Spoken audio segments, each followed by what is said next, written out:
ओवैसी ने काफी वक्त पहले एक बयान दिया था इसे लेकर के, जरा वो सुनते हैं। वो कह रहे थे कि इसके जरिए दरअसल एनआरसी लागू की जा रही है। जरा सुनिए उनको।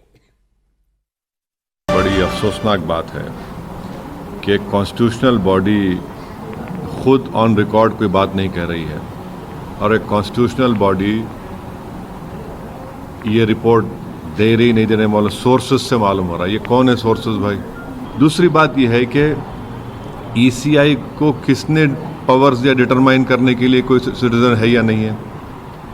तीसरी बात ये कि मैं सबसे पहली हमारी पार्टी थी जिसने कहा था कि ये जो एसआईआर हो रहा है बिहार में, ये एनआरसी बैकडोर से हो रहा है। वो साबित हो रहा है।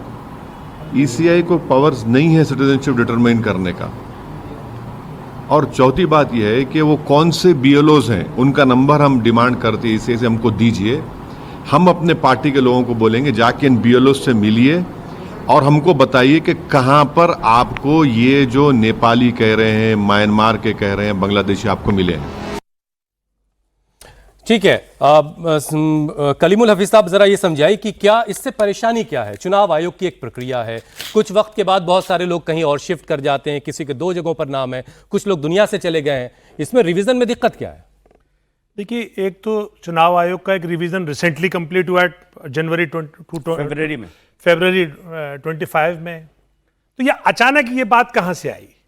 सच बात तो ये है। तो कितने वक्त पर ये रिवीजन की जरूरत पड़ती है? रिवीजन का ये तो चुनाव आयोग का पूरा अधिकार है कि वो जब चाहे जब करे, लेकिन जनरली ये 20 साल में एक बार किया जाता है। 2003 में बिहार का हुआ था, उसमें भी ये प्रक्रिया नहीं अपनाई गई थी जो इस बार अपनाई गई है। इस बार तो चुनाव आयोग ने प्रक्रिया को उलट दिया। अब तक आजाद भारत में चुनाव आयोग की जिम्मेदारी है कि वो ये तय करे कि कौन हमारा वोटर है, कौन वोटर नहीं है। अब के जो चुनाव आयोग हैं, जो कमिश्नर हैं, उन्होंने कहा कि नहीं, अब वोटर खुद तय करे, अपना डॉक्यूमेंट दिखाए जो एनआरसी है, जिसको लिए कहा जा रहा है बैकडोर से एनआरसी, यानी वो अपने डॉक्यूमेंट शो करे और ये साबित करे कि वो एलिजिबल वोटर है। अब इसका नतीजा क्या हुआ? और ये जो ओवैसी साहब जो बात कह रहे हैं, किसी हद तक मैं इनसे एग्री करता हूं। और वो क्यों करता हूं एग्री? कि अभी तो पहला फेज हुआ है। पहले फेज में 10% वो लोग जो या तो वो मर गए, या वो वहां से माइग्रेट कर गए, या वो लापता हैं, या फिर उनका डबल वोट है। इस तरह से 65 लाख तो उन्होंने एक उसमें खत्म कर दिए। अब उसके बाद सेकंड जब फेज आएगा, नहीं तो इसमें कोई दिक्कत है कहीं? नहीं, मैं दिक्कत है ना, मैं बता रहा हूं ये 65 लोग कहां जाएंगे।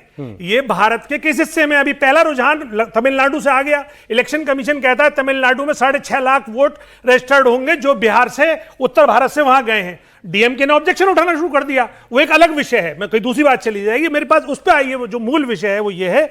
अभी दूसरा इसका जो चरण आएगा वो ये आएगा कि जितने 7 करोड़ 24 लाख लोग जो फर्स्ट ड्राफ्ट रोल में आए हैं, इसमें से 2/3 लोगों को अपने डॉक्यूमेंट दिखाने, और वो डॉक्यूमेंट में अब ईआरओ और एईआरओ की ये डिस्कशन है कि वो उन डॉक्यूमेंट से सेटिस्फाई हो या ना हो। यकीनन मैं अल्पसंख्यक हूं, मुसलमान हूं, मुझे मालूम है कि मेरे डॉक्यूमेंट पे जरूर उनको शक होगा। तीसरी बात, एक उसमें एक और भी कॉलम है कि जिन लोगों के उन्होंने नाम रखे हैं, 7 करोड़ 24 लाख के जो रिकमेंड भी किए गए हैं, उसमें भी बीएलओ के पास एक कॉलम है रिकमेंडेड, नॉट रिकमेंडेड। अब अगर बीएलओ ने नॉट रिकमेंडेड लिख दिया है, जैसे एक लिस्ट अभी सर्कुलेट हो रही है, अभी इलेक्शन कमीशन ने उसको वो नहीं किया है कि ये हमारी लिस्ट है, उसमें तकरीबन 20% कटिहार के, 15% मधुबनी के ऐसे वोटर हैं जिस पे बीएलओ ने ये लिख दिया है नॉट रिकमेंडेड। अब ये नहीं पता किस आधार पर उसने नॉन रिकमेंडेड लिखा है, और अब ये भी नहीं पता जिस पे नॉन रिकमेंडेड लिख दिया गया उस पे क्या डिसीजन लेगा ईआरओ या एईआरओ। ईआरओ होगा तहसीलदार लेवल का अफसर, एईआरओ उससे नायब तहसीलदार के लेवल का होगा।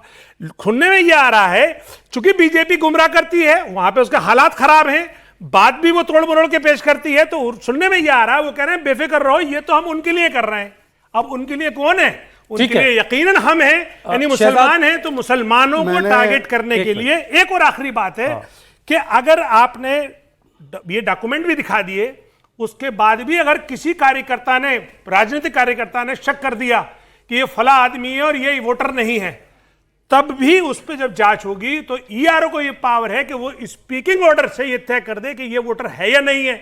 अगर उसने ये डिक्लेयर कर दिया ये वोटर नहीं है, तब उसको वो अपील में जाएगा डीएम के पास, इतने में आचार संहिता लग जाएगी और ये इलेक्शन हो जाएगा। और जो चाहती है बीजेपी